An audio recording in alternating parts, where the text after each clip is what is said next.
Under that tarp could be this wild creation that's already been done. It's already this amazing killer custom car that we're gonna now take apart and recreate. Or it could just be a pile of 2 or 3 parts, and I'm just ready to see what's under the tarp. My whole thing is get the artist in the house, no preconceptions. I like to bring the shock and awe factor. Okay. Yikes. It's a little funky, right? This is like a 1970s. It's called a Kellison Sandpiper. So it's a pickup truck dune buggy. It looks like this, but what it is isn't what it appears. We just have to one-up everything we've done so far. Johnny and I have been down this road before. You know, last time we started, it was like, whoa, this is incredible. You know, this time it's maybe not that much. As it sits now, it's not the eye-popping show car you read about, but I can envision it. This has got potential. There's something here. I tend to forget I need to get people warmed up to my ideas. You know, this roof comes off. That's why I called you here. Like, anything goes. You know, my other car, we cut it apart. I'm not married to any of this. Don't think about specifics of a bubble top or a dune buggy or whatever. So you're not necessarily married to the classic dune buggy thing, then? Okay. No, that's the thing. Full custom show car. My whole goal with this is like a nice, finished, high quality vehicle. I was telling Johnny, dune buggy isn't the key word here, it's show car. That's the end result. I did all the mechanical stuff, so it's basically a driving car as is if I put the engine in, and I stalled on it because I want to make something crazy. Okay. Something like no one's ever seen. It's not a dune buggy. Still keeping it rear engine, I'm assuming? It's going to be rear engine for sure. Anything goes back there. And as far as... The wheelbase is set. So in my head, you know, I'm thinking to myself, man, there's not much here. What could I even bring to this? You know, that kind of thing. So I'm really gonna have to push the limits of my abilities. My whole logic here is I'm trying to bring out the best in Johnny, you know, all of his creativity. If I showed him something, again, that was like a finished vehicle, we'd be running over old territory. Start with something completely, you know, straight in your face, nothing but potential, and just let him run with it. One of the things that Ian made pretty clear about this particular build is we're gonna keep it fiberglass. It's a nod back to the godfather of customization, Ed Roth. Focus. There's the car as is. Yeah. And I tried to like do, you know, here's the original type fender, and then if it was exact. First drawing looks pretty much just like a dune buggy, and you know, hey, everybody's got one. I'm looking to push it way further. From here forward, look, that's the thing. The car is arching, right? It's like a thing ready to pounce, which is awesome. The first drawing was really some simple things that we could do to change the look of the vehicle with still kind of a nod to how it already is. And then the second was a little more dramatic and trying to incorporate some crazy ideas. And then the third one. Oh yeah, let's see. What about a van thing? That takes this, and it's like, it's still utility, but it's a panel truck. Right. And I get my roof. And your porthole. And the porthole. Like, these are really rough. They're not like fine-tuned drawings. These are real rough. I guess the coolest part is that he's always like, nah, that represents what I see. I see that. He doesn't need this elaborate rendering. He goes, I like that, I like that, I like that, and already, like, it's already built in his head. I love your idea of arching the fenders up so we can get the car lower. I think that's what we should start with, for sure. Let's do it. Okay. Hey, the board meeting's over here. Yeah, over here. Come on, check this out. What do you think? Driver's in the front, hands on the wheel, dog is in the back, tongue in the breeze. I think we got the green light on this project. All that's left to do is start building. I want to cut these open and then create your front fenders. I want to start there. Were they really archy? With that archy top, right? The thing that you did on your drawing is the hot ticket. Being that this front suspension is adjustable and I want it as low as possible, we need to get these fenders out of the way. What's happening is the fenders are coming down and hitting the tire at the ride height I want. It ain't gonna roll. I came in pretty nervous, excited but nervous and not sure where we're gonna go. And now we're on to the next page. Now how do we take this and turn it into that drawing? Aha! All right, now you do the same thing, but better. It's time to put Johnny to work. No free rides in this shop. Boom. So you're taking that and you're gonna go out around that as well. You can even see right here where it's rubbing, right? You'll see. I got room to steer. One thumb. I want to make the most of my time here with Johnny, and you know, the envisioning, the mock-up process is critical. When you're mocking stuff up three-dimensionally, it's quite a different thing. Form your fender shape that you desire out of that. Johnny's kind of out of his element here, you know, he puts the pen on the paper, so I give him a couple envisioning tools, you know, a piece of TIG welding rod, and here, pull it, make some shapes, do as thou wilt, and we'll see how to make it better. It's three-dimensional envisioning. I love that. Is that? Oh, that. yeah. That's so all I would think is Roll it back. maybe just that. So even more aggressive, a little more aggressive. Yeah. Once Johnny has a line drawn, we're gonna take a board, we're gonna trace it, duplicate it, that way both sides are the same.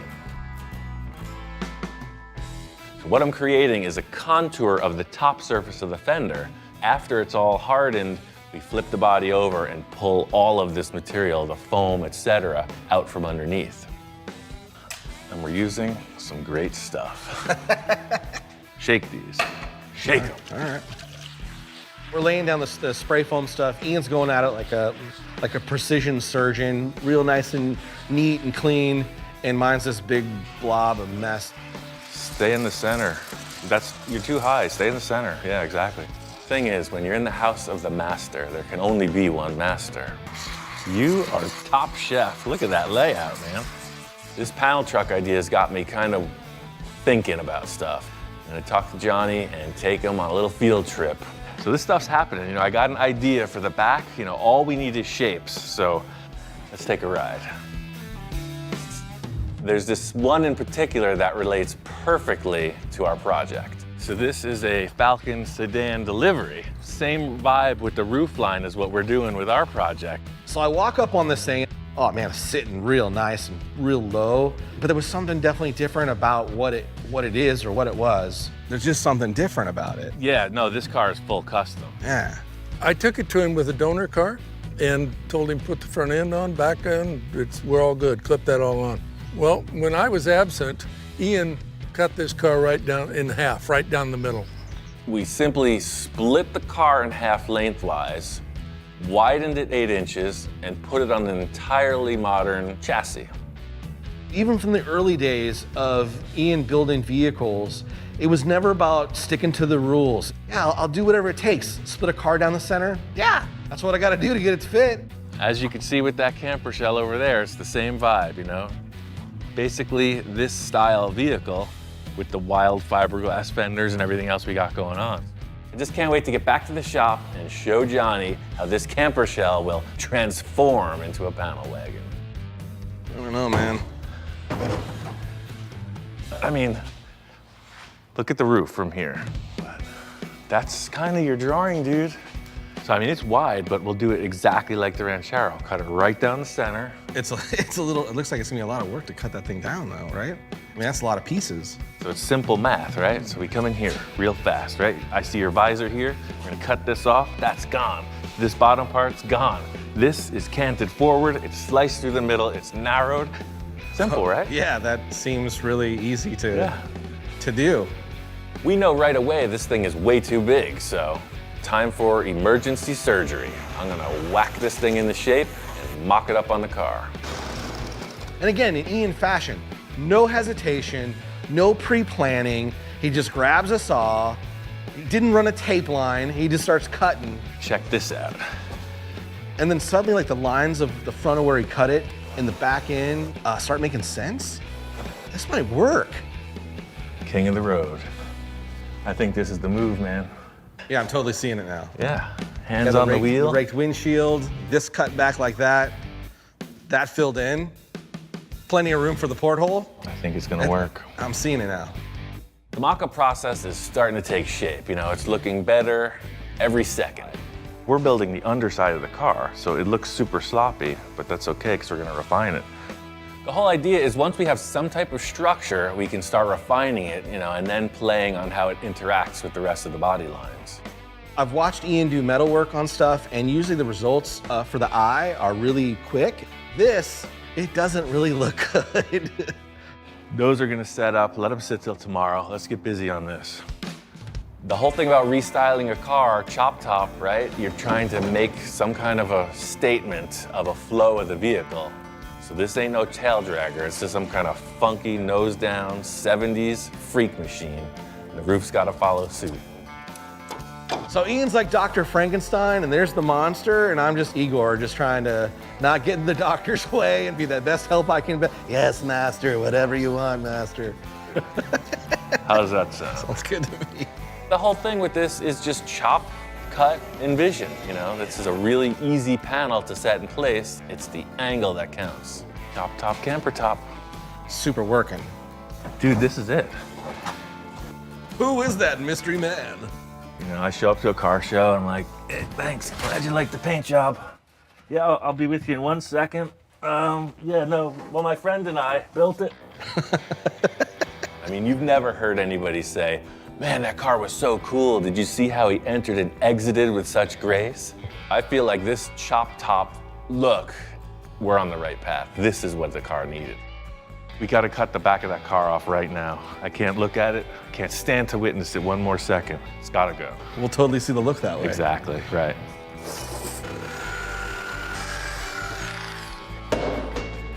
Now we're getting somewhere. Let's just figure out this opening, because this looks funny. Yeah, you can see how wide this is, you know? We know we're gonna have an opening to get in here. Right. Probably cut this up a bit. It's the old school guillotine technique, right? So this is your wall surface, and that's the line. Stick your neck out, and wherever that blade came down got chopped off. Exactly that, the guillotine technique. Strength. Aha. We have our pre-seasoned fiberglass panel. I was using this wooden panel as my mixing board for the fiberglass, and thusly it has become pre-treated with fiberglass resin.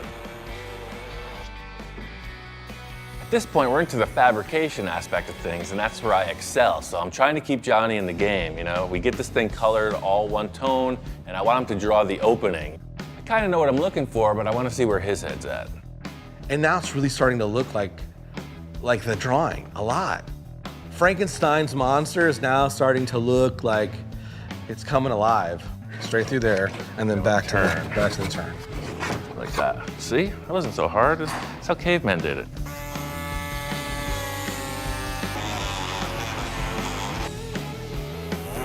That's it. We were doing the same body line, right? Oh man, come on. You nailed it. Come on. Dude, that is cool. That's it, man. Look at that. That's totally cool. Right? We're just in the concept phase. Right. I'll do all the freaking dirty work. That's what I needed. A good line to go off of. That is crazy cool, dude. Porthole and a sunroof. He's got some crazy moonroof, sunroof thing. This feature that shows an elongated window through the top of the roof. Oh man, that's so close. I wish we had this before we cut the top. We cut it a half inch too much. It's kind of wonky. Yeah, it'll work for sure. We're gonna cut a hole in the car anyway, but it's worth doing whatever it takes. So do you got to fill it in first, then put it in, or No, we're cutting it right now. that's not gonna screw with the body line? We already. Nope. Whatever it takes to make this happen, that's what we're gonna do. When you have a good idea, you gotta act on it right away. You gotta feed on that energy and feel out if the concept's gonna work. You know, Ian being Ian, he just pulls a Sharpie out and lays a couple lines down and starts to hacking. This element will really help to define the rest of the roof line. Totally cool. Right? And I'll have to build that, but that's fine. Yeah, but that totally works, Yeah. man. The porthole is a simple procedure, you know, just trace out your circle, cut it, and it screws right in. Pressure fit. Oh, look at the dimension once it's on the car. It's like a little moon. The one thing that'll set it off, like your drawing, is to Right. modify that fender, Yeah. and we're off to the races. It's got to be done now. Yeah, for sure. At this point, we're just trying to get all the lines in place, you know, get something proportional. And one big sore spot is these rear fenders. Something's got to change. All of your drawings, every one of them, you know, are showing this like up, down. It's a roller coaster, right? Right. Roller coasters ain't horizontal. Right. Not only do the fenders swoop up, they need to get widened and reshaped a bit. You know, it's all about the look. Because your drawing is showing this surface here. Right. So let's just cut, because we love this thing. I right? do love that thing. Let's just cut right through the flat and take this off.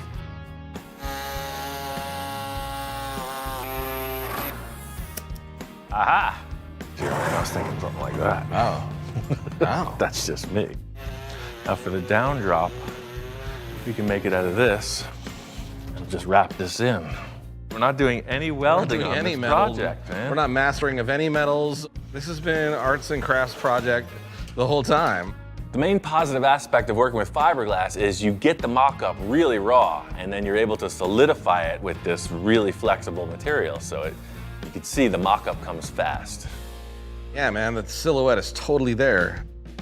I think the biggest part of my future car building revolves around collaborating with an artist.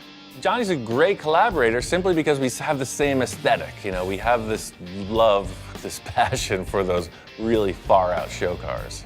There's a ton more work to do, so by the time you get back, you know, you'll see there will be a whole other adventure happening. Right. And, we'll be on to the next. All right, after my collaboration with Johnny Jalopy, I took all of our inspiration, foam and tape, and fiberglassed it. I trapped it. After that, I went right on to this driver's side and refined it right through the finished primer. Did a couple cool elements of my own in the rear fender, and by finishing off the bodywork, I solved a lot of the questions I was having, but I also have a whole new can of worms with issues to refine. One of the main challenges, you know, back to front, it goes from this very flat, faceted shape and turns into these curved sort of fenders. It's flat, ridge, flat, ridge, flat, ridge, flat, flat, flat, flat, round. This is an ongoing issue. You know, I'll continue to refine this as the build progresses. There's about 50 hours into this bodywork as is. One problem I'm having that I didn't even consider was this free-floating roof thing. And I had to put in these temporary braces to keep it aligned. Those gotta go, but before I get rid of them, I gotta come up with some kind of structure to keep this roof from flexing anymore. My first idea was I would just support the roof somehow to the body in the front, but I will not compromise that floating roof boat windshield thing. Is too cool. One of his drawings showed this kind of cool center console that wrapped up towards this moonroof here. So I'm thinking that look, you know, could very well come into being as some type of a structural element. Of course, this element will be refined, you know, whether it's painted, upholstered, who knows, but you're going to see it, so it's got to be super strong and look super cool. It's like a race car, you know?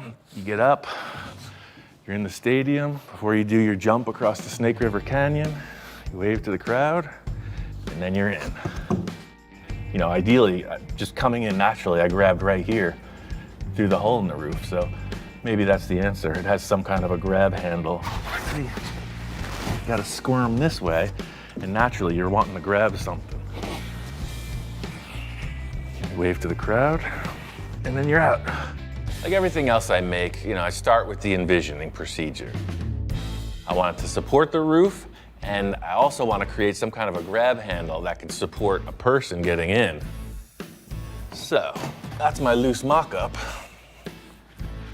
As you can see, the contours are following the look of the side profile. It's pretty cool, huh? Speechless. Make this out of 1.5-inch round tube and I'll bend it to spec. Good call? Is it a deal? He still doesn't seem convinced. Shortest description of what I'm using is the 2-inch round heavy wall tube and then like 1 3/4 heavy wall tube. It'd be easier for me to just bend these in separate pieces. That way, for length, I can just adjust it and weld it. It doesn't need to be certified. It's not a racing roll cage. He knows a racing roll cage should be TIG welded, stress relieved, all that other stuff. It's not a race car, man. Not named the shop inspector for nothing. It's like a Rolodex of specs that you have to adhere to. A stickler for detail.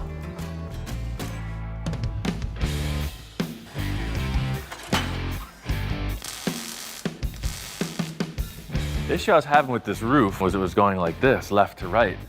So I think that this thing coming forward is gonna have a T-bar on it with 2 adjustable perches.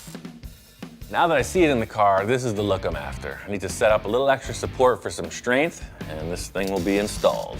So you're gonna want the handle right there. The end game for the visual appearance of this is yet undetermined. Maybe there'll be like a center console that this element sprouts from. All I know is what I've accomplished has secured and centered that roof panel. So that's the story. I'm sticking to it. We got this crazy looking contraption that is both a roof reinforcement and a grab handle. Made a lot of progress. We are over the hill into the finished bodywork stage. Inside and out, I flipped the car upside down, body filled and duraglassed and fiberglassed and undercoated and all that other fun stuff. So, you know, the repair I was doing on this rail, when you're getting in and out of the car, you're gonna be on this, so I made it thick. It's all spray foamed up inside and it's really strong. I'm really excited and relieved and pleased with all the collaboration thus far leading up to this. First things first, you know, every car needs a bumper, so I'm gonna get to work on that. The whole concept on this front bumper is stealth. I just want a neat little lip, you know, something bumps up against it, it'll hit metal instead of the paint.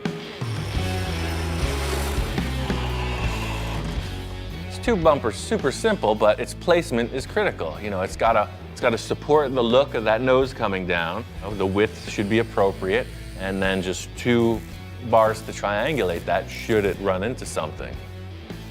That looks right to me. Hey, check this out.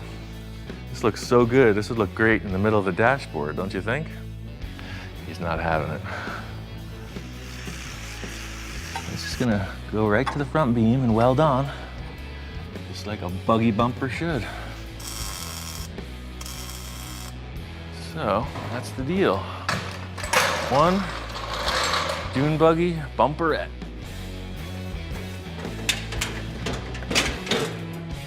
Very, very strong. That bumper's looking good. Now that we got that in place, it's time for the next and final step of the front view. I got these cool vintage KC units. They're off-road lights, but I'm gonna make them into headlights, you know, high-low beam. They go with that kind of groovy 70s thing, you know, you see them on choppers, you see them on trucks, you see them on dune buggies. They're all right. Now that I got the bumper on, I gotta get the headlights in place. You know, their positioning is critical to the overall look of the front end of the car. This car's got too mean of a nose to have those, you know, up in the air headlamps, so they're gonna be down in here somewhere. You know, the placement of these is pretty critical. Oh, a special delivery. He's arrived. I got a special delivery, and apparently it's arrived. We've got a little arrangement in progress. Oh my God, that's the coolest car I've ever seen. Holy Krakatoa. I knew that my friend Tom was on the way. I just really didn't expect him to show up with the rig he was driving. How's it going, man? Good, man. How are you? Good. Good to see you again. Good to see you. How's it going? Good. You said you were throwing it in your truck and coming by. What the heck is this? It's a 77 Super Bugger. You ain't kidding. Where do you even get one of these? Back in 77, you could buy them right off the showroom floor at Super Campers. Oh, man. It's too bad I was only 7 years old. This is unlike anything I've ever seen. This is possibly the coolest thing I've ever seen. What, how's the rear view? I mean, it's awesome. I think I've gone through maybe 70 cars in the last 5 years, and out of everything I've owned, no matter how crazy it is, this Super Bugger gets more attention and looks than anything I've ever owned. It's just ridiculous. I've just been outclassed. I might as well just quit. Everything I've ever done with VWs, it doesn't even compare to this. So how many of these things did they make? I heard they made about 200, but we've only been able to find a handful of them. I've seen the vintage trailers with this look, but yeah, this is incredible. Just get in the camper. Stove, your sink, your fridge, your water. Oh, and an engine. So this looks expensive. A little bit. I put the word out that I was looking for engine options, you know, kind of anything goes, and he said, let me come down and show you what I'm thinking. That's a 2332. That's full big. flow, deep sump, balanced, Dick Landy blower, and then it's got the dual 44 side drafts on top. Yeah, and that's putting out over 200 horse. So this Volkswagen has 2 engines. I thought we were pulling it out of the back, but we're pulling it out of the middle. Anybody could pull up with just a motor in the back of their truck, but I figure we could fit the motor in this somehow, pull out the table, move the seats out, get it in there, get it down here, and just surprise them with it. I figure you'd appreciate seeing all this and Yeah. get a kick out of it. Cool, let's go check out the buggy. Yeah, come on in. Oh wow, dude, how cool is that? When I first saw the buggy, it totally exceeded anything I was picturing or imagining. Well, it's actually way cooler than I thought it would ever look. If you see something you want, you know instantly, and that was instantly. And I'm excited to see that engine here. You know, they pop right in. I say let's mock it up. Bring that bugger in here. Yeah, and let's get that in. I am really digging this super bugger. I don't know where his head's at. If he's willing to do some trading, we could probably come to terms. This thing is totally cool. Man, what does the guy got to do to get this off your hands? Oh man. You look burdened by this, so I'm trying to help you out. I think I'm gonna need a dune buggy probably. Yeah, that could be arranged. I gotta let the inspector check this out. Oh, right on. Looks like I picked up a passenger. He's got to do the thorough inspection, man. He's got to put his nose on all of it. First things first, we got to get this engine out of the rig and into the dune buggy. Wanted to make sure that didn't go anywhere. Yeah, I know. Wow. It's a little heavier with all this extra horsepower bolted to it. Aha! There we go. Look at that. Ta-da! This is like the king of mutants in the VW world. This is heavily modified, like it's full race. Every aspect of the engine has been modified for performance. Let her down. That is it. This car's progressing. You know, the bodywork, I'm just trucking right through it as I do. I pulled the engine out so I could finish off the back of this body, put in some MDF to stiffen it up a little bit, and blended this one in.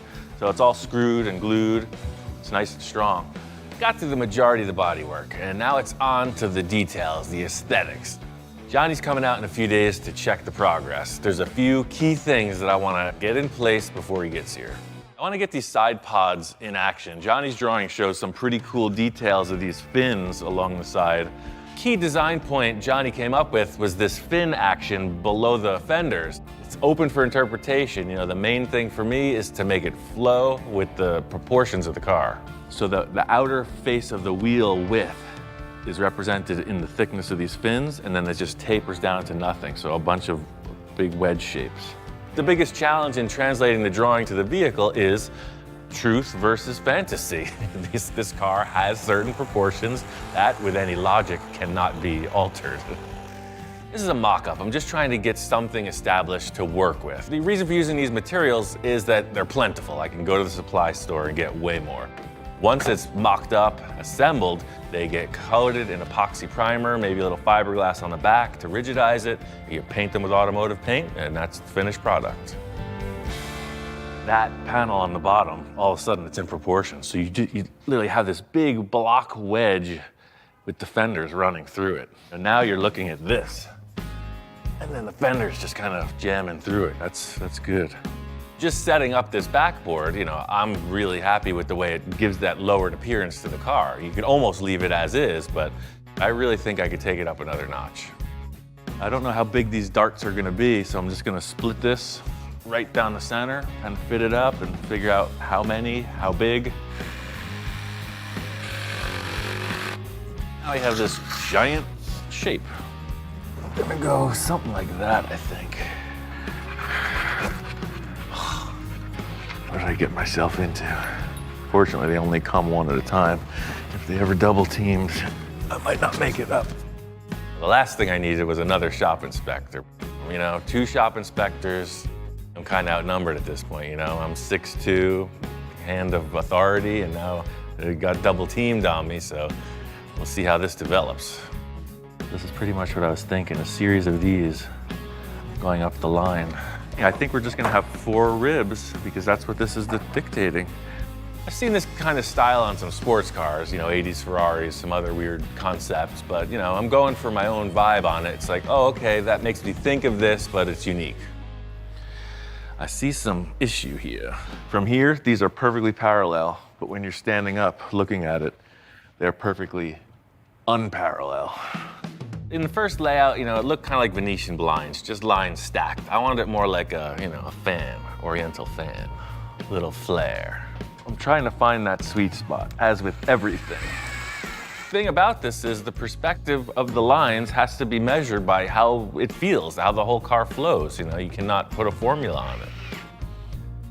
Yeah, so that's what I was looking for. You see, that upper one flows with the fender line. Getting these fins primered like the rest of the car would really help to finalize this aspect. I gotta get the thing grayed out, then it all looks the same. The last step of envisioning is the primer. Just get the thing one tone, and then it's a yay or a nay. With the white, you don't get the shadow play of this gray tone, so now you can really get a feel for the dimension of this. The white just looks all bleached out.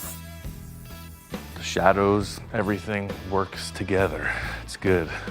Totally happy with that design. I'll mimic it for the other side, but there's bigger fish to fry. I'm working on multiple projects. I got all this board kind of fitted in. That's going to be the interior panels with upholstery on it, but I also have a really cool idea for the dashboard. Very little sculpture, all business. We need to enhance. This is what we're working with. Vintage Stuart Warner tachometer. These go on this, which is even more awesome. And lastly but not leastly, if you know sound systems from the 70s, Kraco. I don't even care if it works, it's going in the car. So look at that. Freaking floating space pods on this awesome wraparound dashboard. The basis of my projects has always been found parts. So this next step is just in that same vein. Victor didn't even look twice at this thing, so you know me. Put it in the back pocket, put it in the semi-permanent collection. He's gonna be surprised when he sees it, because he's gonna be like, oh, I should have used that in another car, but it's gonna be too late.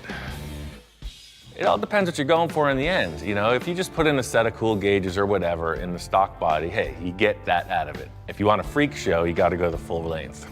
And that's what I need. I need a freak show dashboard. Sitting there, you can see how this is all gonna congeal. It's offering a huge support visually to that tube frame. And then, yeah, with the windshield, the split windshield, we need this. I think everyone will agree it's a nice looking unit, but how are you gonna get it in there? As a great man once said, it just isn't even close to fitting. So, I'm just gonna cut it up. Here we go. I've cut so much stuff apart at this point, you just look right through it. A butcher doesn't need a road map to where he's going, right? He just knows the cuts, gets rid of the excess fat, and makes it happen. It's summertime for sure, so this is the old standby, Not only does it portably cool, it blows the dust that way, very efficiently. With any found object, as long as you make the right moves, and get the right results. So this is exactly where it needs to be. Now, the center comes right to here. There's plenty of room for the shifter and the emergency brake. These two pieces did not go together, and hey, now they work. Just put a couple screws to secure that. That's all gonna get fiberglassed. These are obviously not the right shape, so I'm gonna start with the center pods and then work these out independently.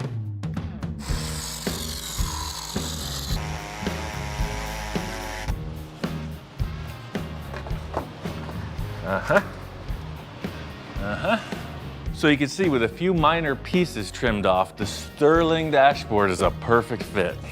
Look at that. The success of having these three shapes fit in the car, okay, that's great. What's really gonna sell it is getting it all glassed and molded in so it looks like one piece. All the center detail is retained looking like the Sterling, which is what I was looking for. Once it's all molded in together, it's really gonna sell it, but when the inspectors start responding, you can see there's a little curiosity going on. I think we're on the right track. Inspector number one has given full approval and sign off on the dashboard, and now it's time to get to the details on the back end. Well, the engine intake speaks for itself. You know, these giant megaphone-style velocity stacks. I want the exhaust to mimic these, so these big horn shapes are definitely going to be the exhaust. The whole car's got to flow together. So those trumpets, you know, the air's coming in. Where does the air go out? The exhaust. Those two elements should be in the same flavor. Right there's your custom exhaust setup. Full custom dune buggy needs a full custom exhaust. Just like anything else is going to be made from scratch, so I ordered a whole pile of parts to get to getting. The challenge therein is to make this tangled pile of tubing and make it look like a beautiful piece of machinery. This is kind of cool. Like, what if they kind of projected from a center point like this? There's 2 and 2 right there, kind of out. For this exhaust build, you know, my main thought is that it has to look balanced. The exhaust has to complement the engine and not take anything away from the fantastic components that it's already presenting. That's what I'm talking about. That's a total cartoon car exhaust. I like the exhausts. I really want to get the taillights in place just to see how the whole thing plays. The official reproduction Mustang taillight lens. Unlike some other people we know, for me, this taillight decision is going to be real easy. Perfect. I don't think this car needs anything any more crazy than one of the old dune buggy standards. You can see, it's perfect. I'm kind of a make a decision and stick it guy. My mind's made up. This thing is totally freaky, funky 70s style. This is exactly right. Johnny's coming out in a couple days. There's a lot more to be done as far as assembly and finish work, but those 2 taillights, those 4 exhaust pipes, you know, that's the look. I need to finish up the exhaust on the other side, but there's one more key component I want to get established before Johnny comes back. Duplicated the exhaust concept on the passenger side, did a bunch of finish welding, and now it's clearly represented. And there'll be some finish work just in, you know, finishing the welds, but that's the look. It came out really cool. Even though the sheet metal megaphones are uncharacteristic at the end, these end caps make it look like the laser gun. It's just a good effect. What it needed was that little center engine, you know, it looked like it was wearing a backpack. And now it's got freaking claws. Looks like it's gonna grab something if it backs up. This simple design was really effective in completing that bulked out rear end. The rear end is fitted out for sure. The one thing that's missing is this windshield. You know, this concept of the floating roof will really be cemented when you see the windshield mounted here and there's nothing attaching. In other words, no A-pillar attachment. There's going to be no check and balance from here on out. I'm gonna have to do some modifications to this, so I don't want to just stack on top of the primer. I want to get right down to the base material and build off of that. So what I want to do is take that big sanded out surface, and then I'm gonna sculpt it to look cooler. Right now it's on a shelf, it's like this. It's gonna be a flat plate, it's just a stamp, one shot. This is just establishing the height for the center post to sit. I know a couple tricks that will help me just go through the process efficiently. You set that, and you push it flat. Critical thing is I gotta get the center pillar looking parallel with the roof support. Ha-ha! Is a flat surface. All we were trying to do is just create that flat pad that sits on. That's the height. Process with this is one step at a time. Get your center centered and then figure out what the angle is on one side and then follow through with the other. Really the best way is to eyeball it because you can see clearly, you know, when you're down the line, if they're like that, you know, there's gotta be parallel. You may be asking yourself, how is he possibly gonna get all those things at the same height? Got these epic sanding discs from 3M.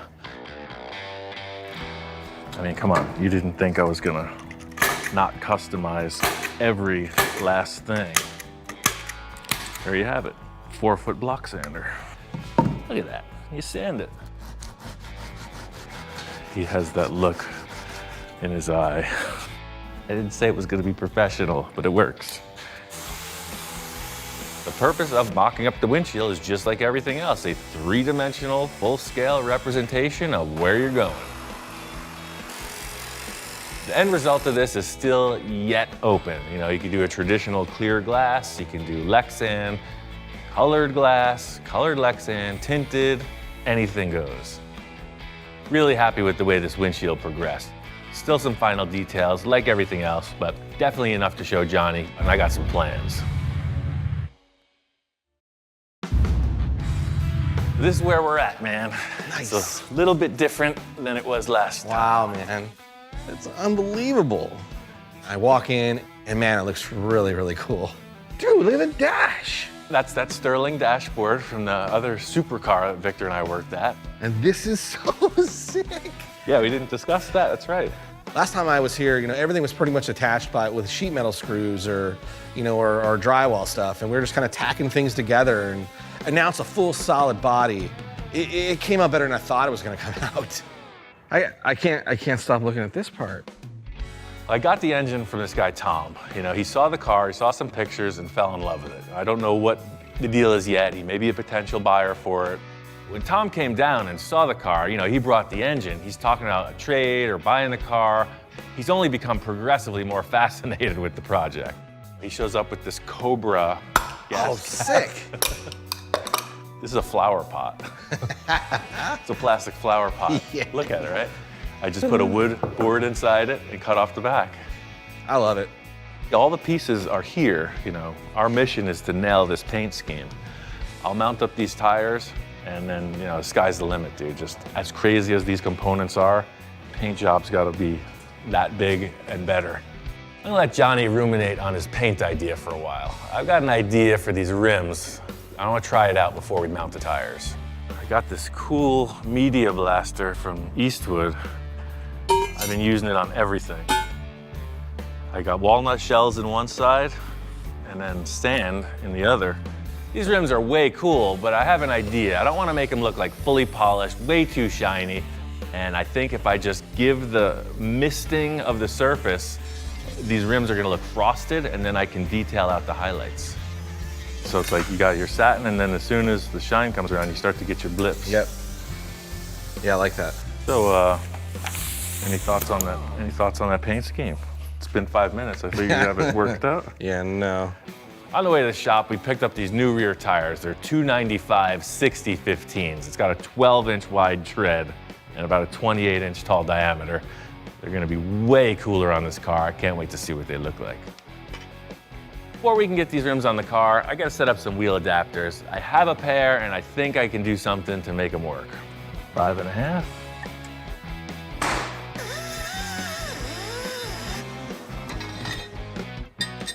Pop right back in.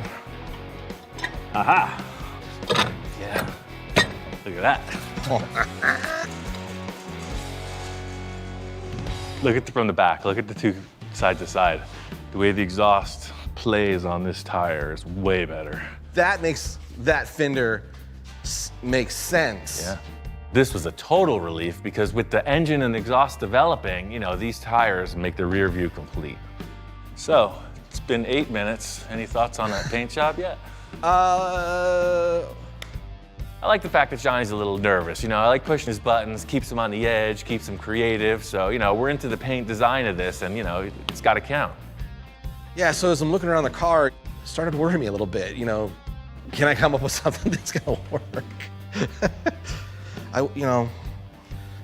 Yeah. Johnny's feeling a little uneasy, but I'm confident. Everything's in place, all the elements are here. You got some great ideas. You're throwing down some great ideas. Let me get this thing into primer like right now, and tomorrow we are ready to rock. We'll start designing it. Okay. At this stage of the game, I'm feeling energized. You know, it was a big hurdle to jump to just get to this point. I mean, I've got a lot of ideas. I'm looking forward to see what Johnny comes up with.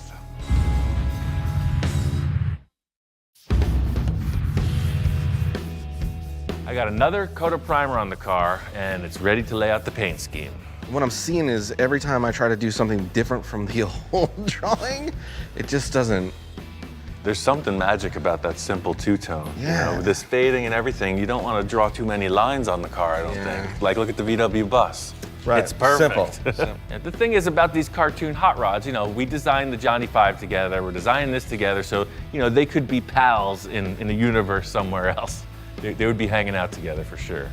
Strangely enough, the exhaust sort of feels like that. The side panels sort of feel like that. Now we got the giant tire. Maybe we just make it look like you're drawing instead of trying to come up with something crazy. Right. I'm kind of sticking up for Johnny's initial inspired paint scheme, Maybe we don't need to go so wild. The thing about his first idea is that it doesn't translate so well to the true body shapes. Just first thoughts. I love this white panel coming to the little spear right here. Right. So what if the white followed through and it came around and then kind of hooked up? It doesn't need to follow this line, but it came up and you had two jutting spears like that.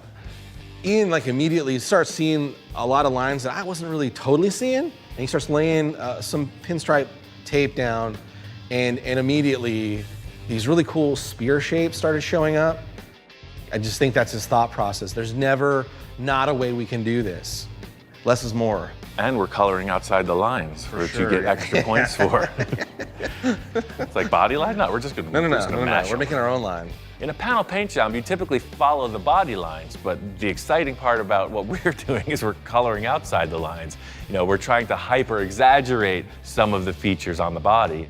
Well, this is the line. If you were a panel painting a car, you follow these lines. Right. This edge. But we're not doing it like that. Going optical. See, so this blue tape is blue paint right through there. Yeah. So the blue here, if this is white, what does this do? Come around? Yeah. Or maybe even go. See, this is exactly why. This is nothing I would have ever thought of. Bam, all of a sudden he starts to fire on all cylinders. He's like, break the paint line across the dashboard like that and look at the effect you get. I'm like, exactly, right. That's why you're here. To break it across the top and look at that weird There's shape. another blue spear. Right, so this is blue. Yep. Blue. Right. Then there's a spear of blue going through it. Right. Johnny's idea about the lines on the hood really complements the little spear thing I did on the side. So I'm gonna go back, tighten all the lines up, and then, then it's ready to spray. But feeling really confident that our collaboration is gonna pan out. What about doing white on the undersides of the kick-ups? Remember the old mud flaps? Right. Where it was like Yosemite Sam and the back off. We do that underneath, but not mud flaps. Right, on the fenders. On the fenders. Yes, 100%. So blue, white, Right. and then I'll get some kind of cool font. Yeah. This is exactly what the car needed. That one thing where you're walking around, you're already blown away, and then you're like, it's the punchline at the end of the story. I'm doing that 100%. Right, and then the exhaust is like the guns. Yeah. And we'll put a mustache on the engine. It'll be perfect. He's like, yeah, why not? Why wouldn't we do that? In fact, let's make it as big as we can. I can't wait. That's now one of my most favorite parts we're gonna do to the car. Is that silly back off thing on the back. These damn vomits, back off. Giggle.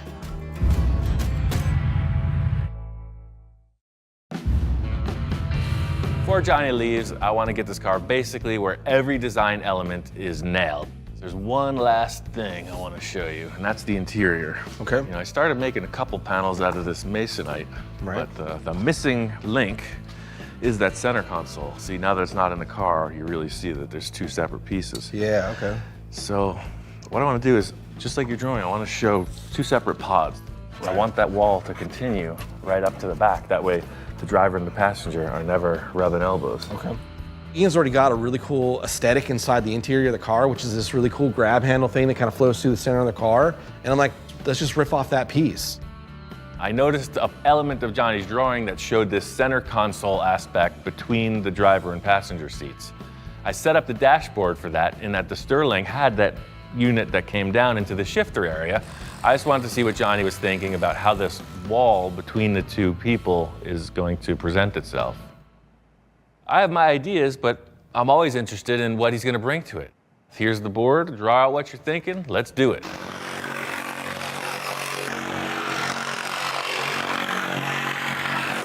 It's totally the shape I was thinking. I was reading your mind. I love it. Let's see how it looks. Dude, you're a freaking genius, man. That is the eye of an artist. Like, please tell me he's not gonna do that. I love all of Ian's over-the-top ideas, and I was like, I hope he's not serious about this one. Yeah, I don't think so.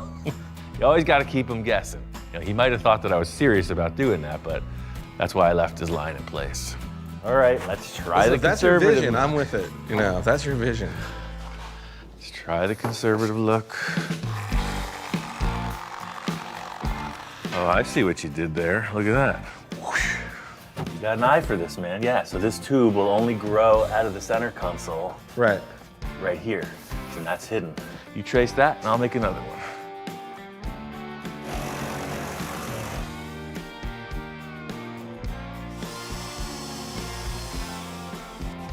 This always looks so much easier on TV. In the end, I want these upholstered, so once again, this is not only a mock-up, but it's the structure that will be upholstered. All right. That was the thing, I just wanted to have the look that we both agreed on. No, that's gonna work. Yeah, I want to show you one thing. You know those fiberglass seats we saw at the swap meet? Yeah. Well, I actually found a pair this morning. These are cool because they're vintage. You don't really see them with the white seat covers. These seats are the classic low-back dune buggy seats. We're going with a blue base coat. These had blue pinstripes sewn in them, so this will be the theme for the interior. And, you know, I got a bunch of white vinyl, so I'm just gonna do it very simple. White vinyl interior. Now it really fills in that big cavity, you know? So see the center console, as bulky as it looks, it's really not bulky. That's just right. Those fit just right in there too, right at the lips. And so you have the pod of the dashboard, and then the seat back, and then the little flipper fin on the roof. The driver has his controls and whatnot. The passenger's separated by a wall, and he's the DJ. He's got the stereo, and he's in his own chair. The good news is all of that crazy, hard, dirty work is behind us, and now it's on to the details. Yeah, so we step back, we look at the finished project, all the ideas that we've come together. Again, it's, you know, it's the next step of the mock-up. We've already mocked up once, now we're doing the final mock-up, it appears. It appears. You know, whatever Ian's gonna do while I'm not here, it's gonna be next level coolness. So I wish I could imagine what it's gonna be like, but it's Ian Russell, you never know. It's come a long way, baby. Now all that's left to do is everything. I can't wait to see it done. It's happening. Really appreciate Johnny being here. He always brings in a fresh element to the design. There's still a ton of work to do, but we've crossed the threshold. So we came in, we nailed the key elements we needed. All I could say is by the time this thing is finalized, there's a few more awesome surprises coming.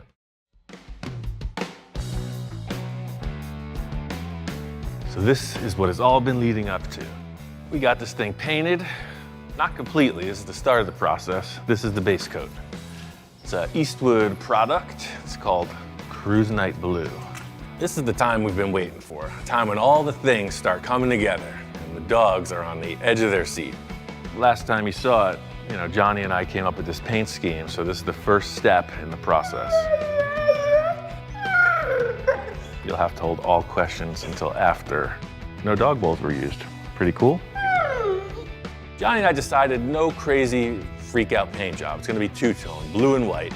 You know, blue fenders with a white hood and roof. Now I need to figure out where those parting lines are.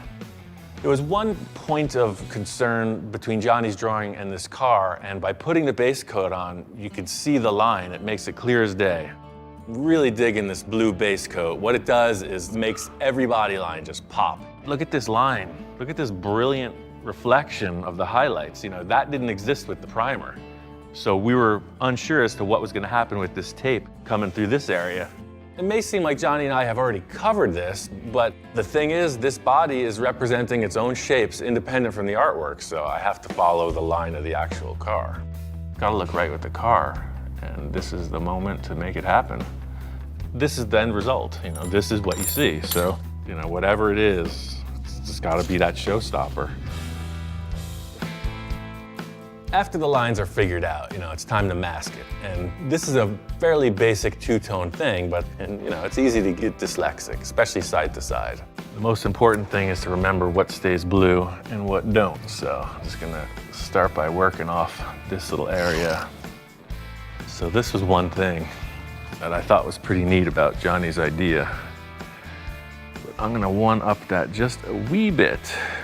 It just needs a little tweak to the front of the roof line. The way that the white parts with the blue, I feel like it would just be better accented if the white was just a panel on top.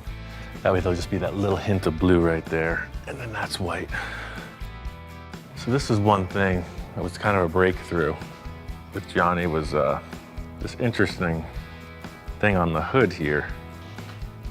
This blue comes through and it does like a roller coaster over the dashboard, up and around. The hood and the roof cap are white. There's a white side graphic, but the car is basically blue. These lines are defined. You know, I just need to get the white paint on and then see what comes next.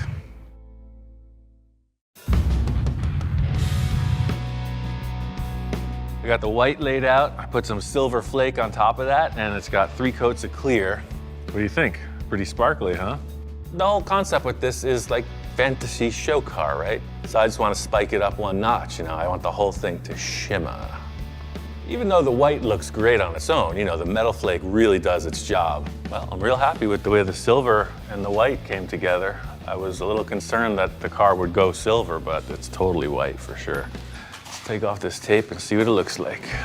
The dogs are pretty nervous because they understand the importance of a clean break once you pull the tape line. And, you know, I'm not known for being so meticulous. So let's pull this tape off and see how it looks.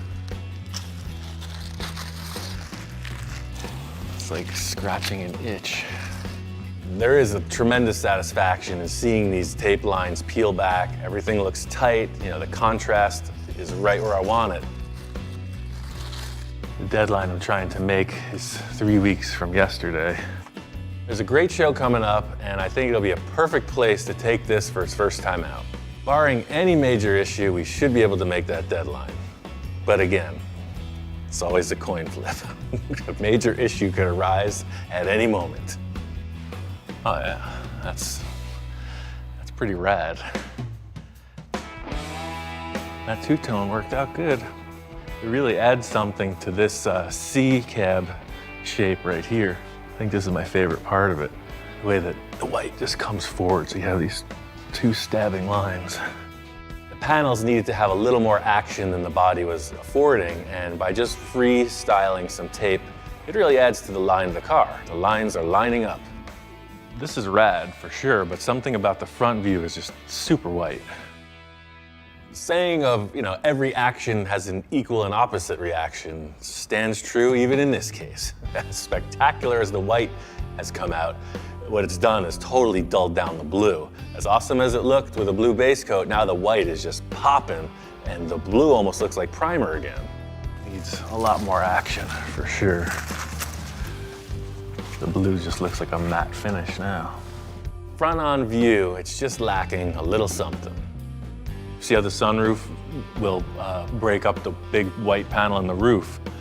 I almost feel like the hood, those 2 awesome shapes, the 2 bulges in the hood almost disappear.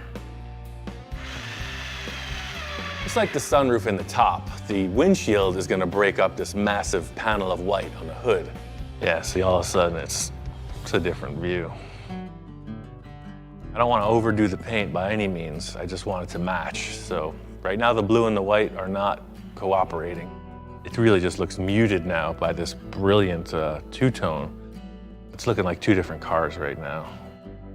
The windshield definitely helps out this white panel in the front, but not 100% convinced. It looks like I'm gonna have to come up with a few other solutions for this issue. I got an idea for the blue. I'm gonna try a little more paint work and see what it looks like tomorrow.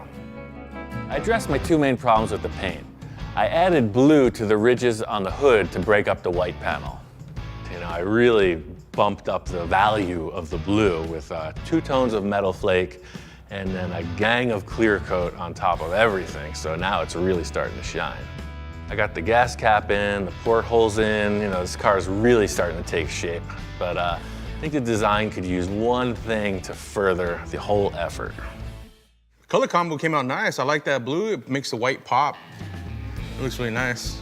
I brought in my friend Gilbert to add a little graphic element to the rear of the fenders, and I think that's gonna just set it off perfect. My friend Tom Flores, he's done a lot of graphic design work for me, so I had him and Gilbert get together on this project. Tom came up with a font as per my specs, and Gilbert's gonna transfer that to a real live paintwork on the car. The background of work that I've seen Gilbert thriving in is like, you know, strict lowrider stuff. So he shows up in this red Volkswagen Bug. I used to get a lot of flack for being into VWs. Oh yeah, I still love Beetles. I got one, a brand new old one right there. There you go. It's a classic. You know, he's talking about how he's excited to get involved with something outside of the parameters that I've seen him working in. I started out building Volkswagen, so That's me too. I'm all about it, man. So you're the right guy for the job. I think it's really important to be versatile. You know, he gets stuck in one niche, and I think I would stagnate, so I build a lot of different styles of cars.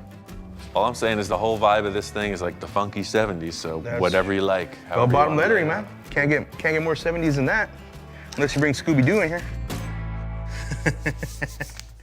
That's it, man. That font is perfect, dude. Exactly. I was thinking a decal. Gilbert is gonna one-up it, handmade.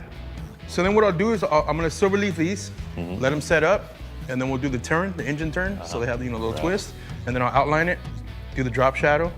While you're doing that, I got a little upholstery stuff to take care of, so if you need anything, I'll be 2 feet behind you. I'll be right over in the upholstery shop.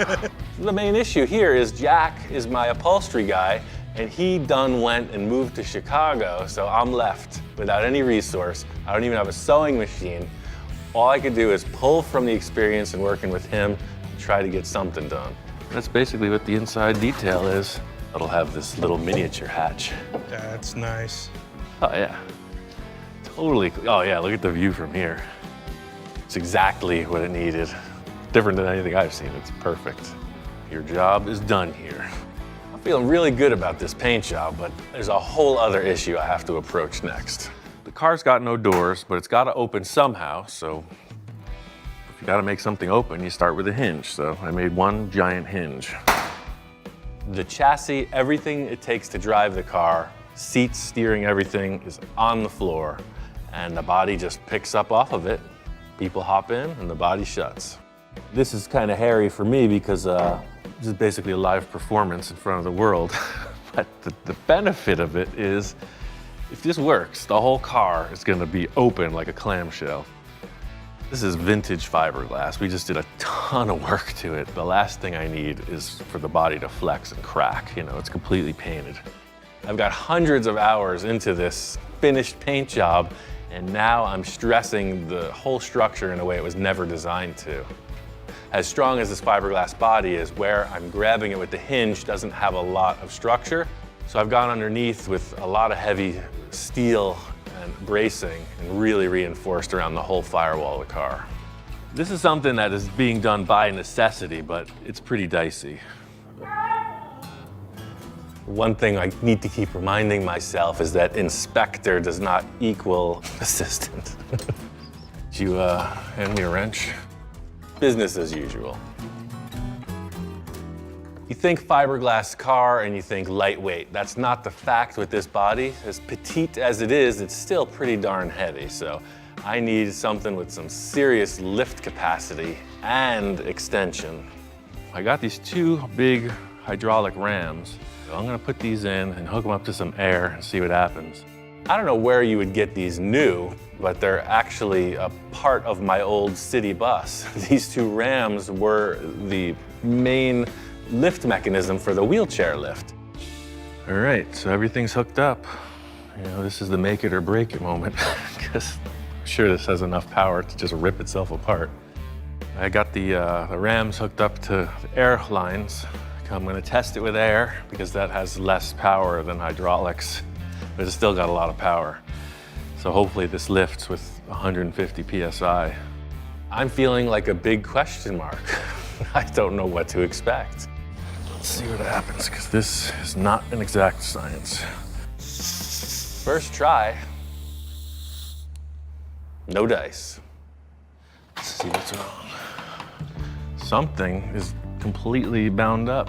You know, in kind of quick troubleshooting this, I realized that the body of the hydraulic ram has just been forced into a static position by this round tube. Problem was, see, these need a little room to shake.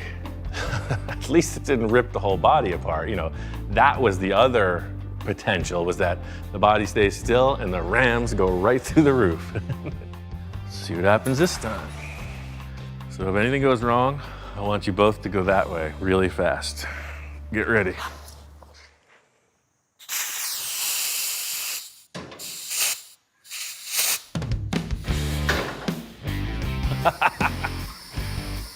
Yes. Hey, it's the simple things that thrill me. That is totally cool. Just like you want to see, this thing pops open, like perfect. I was expecting anything, you know, maybe one hinge breaks off, the thing kicks over to the side, you know, there's an emergency recuperation moment. You know, I was ready for it all, and nothing but what was supposed to happen happened. Look, it's my greatest achievement ever. Can we show some enthusiasm? They've seen it all. They're so jaded at this point. But one thing I wasn't considering is these rams being right in the way of the seat. After this great achievement, I still wonder if I'm able to get in the car. That was why I did this. This on itself, this sold the effort for sure. Now all I gotta do is figure out how to get in the car. Today is D-Day. We're gonna fire this sucker up. Tom says it runs great. The famous last words are always, it ran great when we parked it.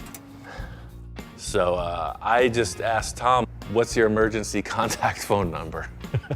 What I don't want is a backfire. The only thing I could say about this, as with firing up any engine, gotta have oil pressure, your spark timing has to be on point, and then you gotta make sure you have good fuel delivery and a fully charged battery.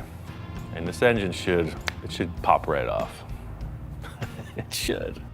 I got the oil pressure up. All the electrical parts are making contact. The switch is working. The fuel pump has power to it. So hopefully this doesn't go the way of that Harley. Whoa, whoa, whoa. Or that Model A hot rod.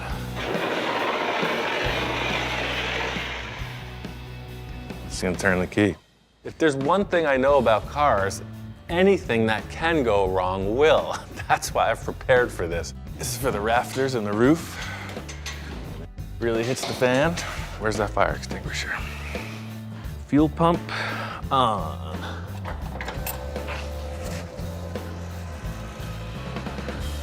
Yep, that's what I was talking about. And sure enough, like Montezuma's Revenge, one turn of the key and there's just gushing. I mean, not a leak, a gushing flow of raw fuel. Seems like a pretty big leak, because it is. Hence the high flow fuel pump. That's what it's supposed to do. It's a high performance engine, it needs a lot of fuel. I know these cars and they hate us. The last thing they want to do is run. But the thing is, I am in no way a master engine builder, but I am a troubleshooter. In a perfect world, I will just tap on that with a small hammer and the problem will be fixed. Anybody that knows carburetors knows there's a little float bowl in there, and that's most likely the cause. Tap on the carb a few times, and I'm hoping this simple fix addresses the problem. Otherwise, we gotta take this carb apart. Now, with the key turned on, there's no fuel gushing out of the engine. It's time to fire it up.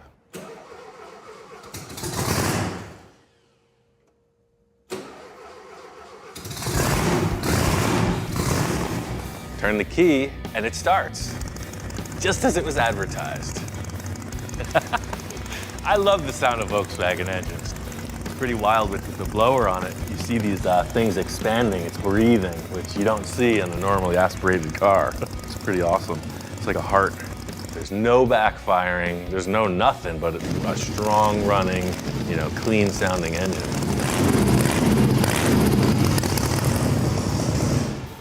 So this was a major what if, you know, one thing for sure is that it runs, and that is, quite frankly, that's a blessing. That was the wild card in the whole operation. The car show's coming up literally 5 days, we're down the road. The body's off, it needs to be color sanded and buffed. There's no interior, there's no gauges. There's a lot of stuff that has to get wrapped up, but we're one step closer. You know, as the statement goes, the devil is in the details. Well, this engine and transmission is a great step, but you know, the finished work is what's really going to sell this concept.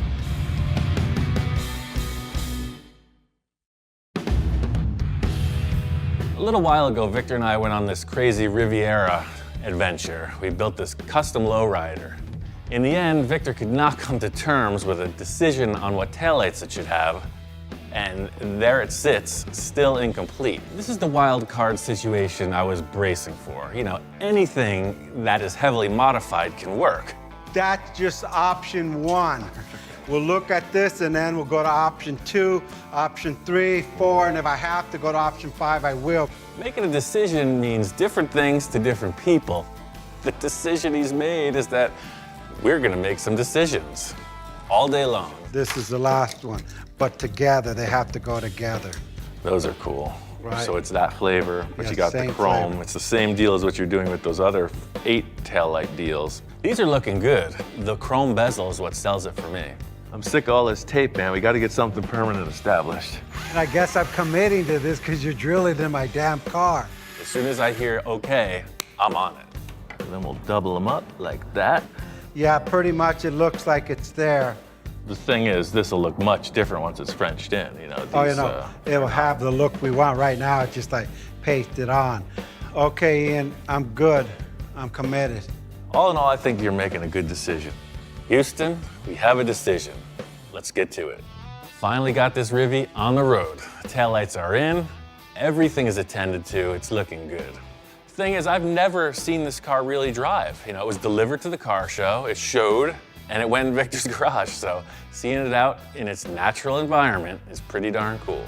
Chalk this one off as finished, right? It's no more complete. changes. Simple, subtle, you know, look at that car, it's beautiful. Nice to have another project completed, but I got my work cut out for me back in the shop. And time's a-wasting. The next thing I need to get together is this rear hatch. When Johnny and I mocked this thing up, you know, we've changed just about everything. The rear hatch is gonna have to undergo the same process. This jumble of parts is actually the rear hatch from the camper shell. I've cut it apart and narrowed it because it's gonna go right back in, just smaller. The ultimate trickery in this is making it look like it belongs there. So this jumble of parts will become a functioning rear hatch. First step of the process is to just cut the parts down. I always leave them a little bit big and then trim to fit.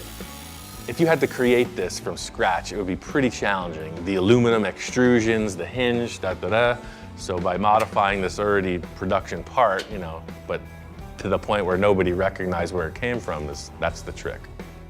This is worth it in the end, and the same reason you would put trim around a door frame. It just finishes it off. Instead of a hole in the car, you got this cool factory-looking access point. Yeah, that looks pretty cool. I like that. So basically, this design stays through to the end. I got to do some other behind-the-scenes work. I'm gonna make it all fasten from the inside as much as possible, and the plexi will be glued in place. Yellow acrylic is really cool. So cool, in fact, I'm gonna continue the theme right to the front. It's gonna be in the porthole, it's gonna be in the sunroof, and it's gonna be in the windshield. It's gonna glow. The blue, the white, and the yellow are just, they work perfect together. Got 4 days to accomplish the impossible, and I still have a bunch of ideas I haven't even tried out yet, so what could possibly go wrong? There's a lot of hours in the day, we're gonna make it. The key ingredient in any build is pre-fitment of all the things before you paint it, but the car's painted, it hasn't really been fit up mounted on the chassis. You know, I gotta put the gauges in, the windows, etc., and it's all just kind of like a one-shot deal. I have a strict punch list to get this thing assembled and driving, because that's what it's about. So the whole thing about deadlines is you're thrashing to the end. Took it out to the desert for a shakedown run, and it is really something. It's way cooler than I ever expected. This yellow acrylic just totally brightens up the whole thing. These cool side pods, they're in development. To get them in place and painted really changes the side view of the car. I mean, it's really cool. Instead of doors, now the car is a door. Dude, So that's the thing, dude. You show up at the car show, nobody's got this. Dude, this is crazy. He wasn't expecting that. You know, if you see a picture with it up in the air, it's one thing, but to see it on the ground, and then by the time it's up, you know, the rear fin is like 8 feet in the air. It's a really crazy show car. Oh, that is sick. That's ridiculous. That was just, wasn't expecting that. And made it easy, accessible to get into, which was nice, especially at my age. Not flexible anymore. Picturing myself driving into a show with that body, just pop it up, drive into the show, people are just gonna freak. Tom's like, I gotta get in there. I gotta drive this thing right now. All right, man. Now I want you to know 2 things. 2 things. This is a really mean machine. This is not your father's Volkswagen. Basically, my instructions were go straight, go fast. If something's in my way, turn. This is his first time sitting in the car, and he's excited. It's a very tangible experience. You're in this little shell with this roaring engine behind you, and it feels like a race car. It's pretty crazy to drive. I thought it would be difficult to drive, not being able to see through the windshield or something, but you can see right through the plexiglass, no problem. So we're on this big, long stretch of road, and Tom just keeps going. I thought he's just gonna, like, you know, do a couple turns. Okay, great. So he's gone. Yeah, the car totally blows me away. Yeah, and seeing Ian work on stuff, the guy's just a machine. He gets a image something in his head, and he just works almost 24/7 until that thing's completed and done the way he realizes it should be. You know, when he finally pulls back in, you know, he's all smiles. Cool, man. What do you think? Oh, dude, it's perfect. Yeah. I'm gonna scare the crap out of myself in this, which is awesome. Yeah. It's no fun if you're not.